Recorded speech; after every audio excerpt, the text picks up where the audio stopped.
రేపు శ్రీరామనవమి పండగను పురస్కరించుకొని పెదతుమ్మలంలో రేపు జరగబోయేటువంటి సీతారాముల కళ్యాణానికి సంబంధించినటువంటి ఏర్పాట్లు పరిశీలించడానికి, అలాగే రేపు పెద్ద ఎత్తున ఇక్కడికి వచ్చేటువంటి ప్రజల సౌకర్యాలని వాళ్ళకి చేసిన ఏర్పాట్లను పరిశీలించడానికి ఇక్కడ వచ్చాను. అదే సందర్భంలో రేపు శ్రీరాముల వారికి పట్టాభిషేకం జరుగుతుంది. ఆ సందర్భాన్ని పురస్కరించుకొని పట్టు వస్త్రాలు సమర్పించే సాంప్రదాయకమైనటువంటి పని చేయడానికి కూడా నేను ఇక్కడ ఈరోజు ఉన్నాను. నా అదృష్టం, శ్రీరాముల వారు నా చేత ఈ సేవ చేయించుకోవడం అన్నది నేను పూర్వజన్మ సుకృతంగా భావిస్తాను. పెదతుమ్మలం ఈ గుడి ఏదైతే శ్రీరాముల వారి గుడి చాలా ప్రతిష్టమైనది, ఎంతో పురాతనమైనటువంటి గుడి. ఎప్పటి నుంచో ఇక్కడ శ్రీరాముల వారి పట్టాభిషేకాలు జరుగుతున్నాడు కానీ, పూజలు జరుగుతుండడం కానీ, ఈ ఆలయంలో వేడుకలు జరగడం అన్నది సర్వసాధారణంగా జరిగే అంశం. చాలా వైభవంగా జరుగుతాయి. ఈ ప్రాంతంలో, ఈ చుట్టుపక్కల ప్రాంతాలన్నింటిలో కూడా ఇక్కడ పెళ్లి చేసుకోవాలన్నా, శుభకార్యం చేసుకోవాలన్నా ఈ గుడినే ఆశ్రయిస్తూ ఉంటారు. దీన్ని ఈ మధ్యనే బాగా రెనోవేట్ చేశాం. దీనికి సదుపాయాలను పెంచే ప్రయత్నం కూడా చేశాం. గత సంవత్సరం 2 సంవత్సరాల కిందనే కాంపౌండ్ కట్టారు.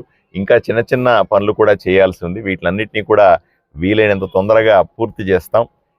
ఈ ఆలయాన్ని కాపాడుకోవడం, ఈ ఆలయం ప్రాశస్త్యాన్ని ప్రపంచానికి తెలియజెప్పడానికి తప్పనిసరిగా ఆర్కియాలజీ డిపార్ట్మెంట్తో కలిసి టూరిజం డెవలప్మెంట్తో వాళ్ళతో, రాష్ట్ర ప్రభుత్వంతో కూడా మాట్లాడాను. వాళ్ళ ద్వారా కొంత అభివృద్ధి పనులు చేయగలిగితే ఈ ఆలయానికి మరింత శోభ వస్తుంది.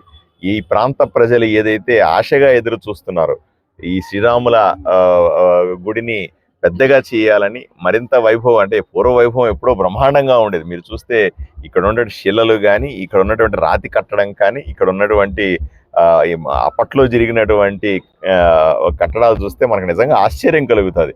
అప్పట్లోనే ఇంత పెద్ద టెక్నాలజీ వాడి ఇంత బ్రహ్మాండంగా కట్టారా? అత్యంత పురాతనమైనటువంటి దేవాలయం. దీన్ని కాపాడుకోవాల్సిన బాధ్యత, దీన్ని మరింత ప్రజలకు దగ్గర చేయాల్సిన బాధ్యత రాష్ట్రంలో, రాష్ట్ర వ్యాప్తంగా పక్క రాష్ట్రాల నుంచి కూడా ఎంతో మంది భక్తులు ఇక్కడికి వస్తారు.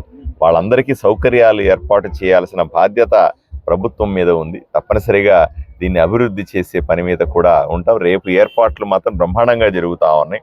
ఈ వైపున పెద్ద గ్రౌండ్లో మనము శ్రీరామ పట్టాభిషేకం, కళ్యాణోత్సవం బ్రహ్మాండంగా జరుగుతాయి. రేపు ప్రజలందరూ కూడా వచ్చి కూర్చొని ఆనందమయంగా, అత్యంత వైభవంగా చేసేటువంటి ఈ కార్యక్రమంలో పాల్గొనాల్సిందిగా మిమ్మల్ని అందరినీ కోరుకుంటా ఉన్నాను. ఈ ఏర్పాట్లు సంతోషంగా తప్పనిసరిగా ప్రజలందరికీ కూడా స్వామిని మరింత దగ్గర చేర్చే ప్రయత్నం జరుగుతుందని నేను ఆశిస్తా ఉన్నాను.